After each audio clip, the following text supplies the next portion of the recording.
Bismillahirrahmanirrahim. Kalam kepada Allah Tuhan Rahman bersifat wujud serta kidam pujian umat siang jumalam. Salawat dan salam kepada junjungan kita Muhammad pangkat yu tinggi dunia akhirat serta selatan utara timur je barat. Mulanya jalo diserakkan kena kulari dinan bapalun mulanya sambah ditibukan menyusun jari minta ampun. Kajirek tabang ramu-ramu inggok mencengkom di saga tadabuk lalu ke tanah. Kita indak bersebut namo kadang indak berimbaukan gala sambah terserak ke tengah-tengah. Tak antak pun tiang kahulu di bawah kiliran taji asa mulu kata dahulu tiga limbago nan tajali. Pertama sambah menyembah, kedua baso je basi, ketiga sirih je pinang. Sambah menyembah dalam adat tali batali undang-undang nan tersabut di mulik manih nan terpakai di baso bayak. Mulik manih talimpong kata baso bayak gulo di bibir di dalam bungkanan piawai nan banamu adat je sopan santun. Nyato limbago nan terjali isinya adat je pesaku dan bersama kita memakaikan. Lurih kaunan dari pasar baru di sinan hati takabek minta ampun ambu dahulu jaweklah salam dinan rapek. Assalamualaikum warahmatullahi wabarakatuh.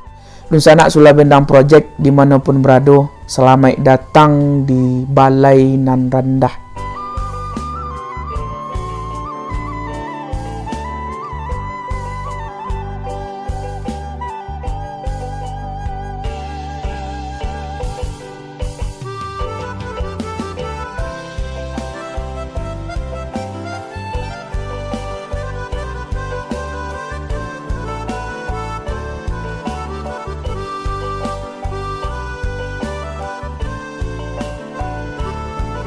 Dan sana di video kali ko kita akan membahas pepatah Minang yang mengatakan basilang kayu di dalam tungku mangko api kan hidup.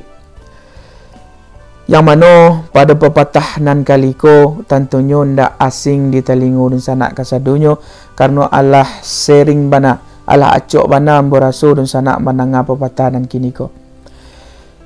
Ya, apa yang dimaksudkan dari basilang kayu di dalam tungku mangkok api kan duit kodon sana. Yang namanya basilang tetap jo bisa kita artikan bahwasanya ada perbedaan di situ. Ada pertikaian di situ, ada selisih paham di situ. Ada yang tak sama di situ dan sana. Dan di kalimat yang kedua disampaikan di pepatah tadi bahwasanya mangkok api akan duit. Jadi orang Minang merasa bahwasanya ketika adanya suatu pertikaian bangko akan ada sesuatu yang dihasilkan. Ketika ada sesuatu nan kusui, bangko ada sesuatu yang akan luruh akhirnya. Ketika ada sesuatu yang kumuah, bangko pada akhirnya, pada keluarnya itu akan berhasil. Nah, menarik nak di sana. Baitulah cara pemikiran dari orang-orang Minang di sana. Karena orang Minang tu nyo Allah sibuk hari-harinya tu dengan berdiskusi sebenarnya, dengan perbedaan pendapat, dengan pemikiran-pemikiran yang berbeda. Contohnya saja, mungkin saja kita di dalam keseharian ada satu pembahasan jo kawan kita lah, ambil contoh antara individu dengan individu kok, personal dengan personal. Tentunya akan ada perbedaan pendapat ataupun pemikiran yang tentunya berbeda dari keduanya orang kok, dari individu yang satu dengan individu yang kedua kok. Jadi ketika di Minang di sana, orang Minang tu sangat menantikan adanya pemikiran-pemikiran ataupun masukan-masukan baru yang masuk dari orang yang berbeda gitu di sana. Jadi orang Minang tu inyo merasa ketika pemikiran-pemikiran itu datang tak hanya dari pemikiran inyo. Contohnya saja antara individu dengan individu tadi, mungkin saja si A ko akan punya 5 pemikiran tentang satu topik yang sedang dibahas, dan si B ko ya tentunya akan punya juga mungkin 10 pembahasan ataupun argumen yang akan keluarkan menurut dari satu topik yang dibahas dari kedua orang ko. Nah, baa dengan individu dengan kelompok begitu di sana, baa dengan kelompok begitu. Nah, di Minang dengan pepatah yang simpel iko saja di sana Allah menggambarkan betapa cadiak dan lihainya orang Minang. Karena bisa saja kita ambil contoh dan mudah bana, karena banyak bana tokoh-tokoh di Minang yang bisa kita ambil pelajaran dari beliau di sana.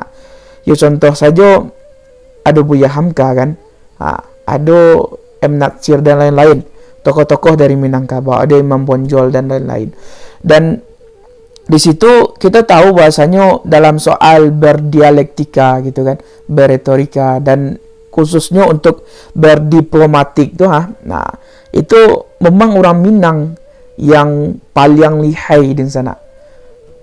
Bung Karno adalah menyampaikan juga bahasanya, ya berpikirlah bak orang Minang, kata beliau.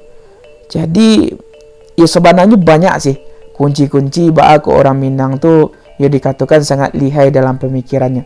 Berdiplomatik tuh hebat mana gitu kan, berdinamika ataupun ya apalah bahasa dari anak-anak muda kini kok. Itu adalah duluan sebenarnya dari bahasanya tuh tokoh-tokoh Minang ataupun orang-orang Minang terdahulu tuh baa caranya berkomunikasi itu, itulah memang luar biasa dari dulu-dulunya. Anak-anak muda Minang gini kok hanya patut sebenarnya menggali balik, mempelajari balik. Nah contohnya saja untuk pepatah Minang yang kita bahas gini kok. Yo disampaikan, basilang kayu di dalam tungku, mangko api kani duit. Kalau kita memahami secara simpel dan tanpa syarat makna, yo kita tidak akan mendapatkan apa yang dimaksudkan dari pepatah ko. Kita hanya berpikir mungkin baa ya pertikaian itu baa mana parahnya gitu kan, ini tetap akan menghasilkan satu tujuan. Tapi jikalau kita kaji lebih dalam, sebenarnya itu menjadi permainan logika juga, permainan pemikiran juga, perang pemikiran juga dari orang Minang gitu. Jadi ibaratnya tempi nak di atas tak kurang nak di luar gitu, sambuan pepatahnya nusana. Jadi ketika kalah dalam berdebat, ini bisa membalikkan keadaan balik. Ketika kalah dalam berpendapat gitu kan, ini bisa membalikkan dari apa pemikiran dari lawan bicaranya tuh gitu.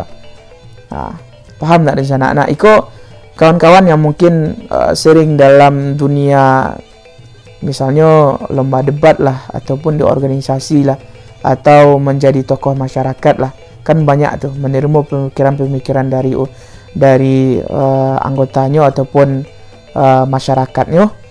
Jadi supaya tetap bisa menghasilkan satu pemikiran akhirnya, satu suhu juga akhirnya, dan satu pendapat itu ataupun satu tujuan bersama tadi itu yo akhirnya disepakati bersama gitu. Itu yang menjadi perbedaan sebenarnya. Jadi ketika banyaknya perselisihan dalam pemikiran, akhirnya akan menjadikan satu tujuan, dan pemikiran-pemikiran yang bercabang-cabang itu menjadi padeknya, menjadi cieknya gitu. Diibaratkan tadi yo kayu tuh di dalam tungku, cobalah dan sana persilang-silangan, itu akan tambah gadang hidup apinya gitu. Tapi coba kalau diluru-luruhan sih, ada lalu anginnya doh gitu kan, tidak ada payah lo api itu memakan kayu tu, maksudnya lambeknya gitu, lambek apinya kadang, lambek mencapai tujuan jadinya. Jadi itu makanya orang Minang tu sangat sukanya memancing-mancing pemikiran kelompoknya ataupun pemikiran kawan-kawannya, ya agar bisa capek gitu, menemukan solusi dari permasalahan yang sedang diperbincangkan ataupun yang sedang dibahas.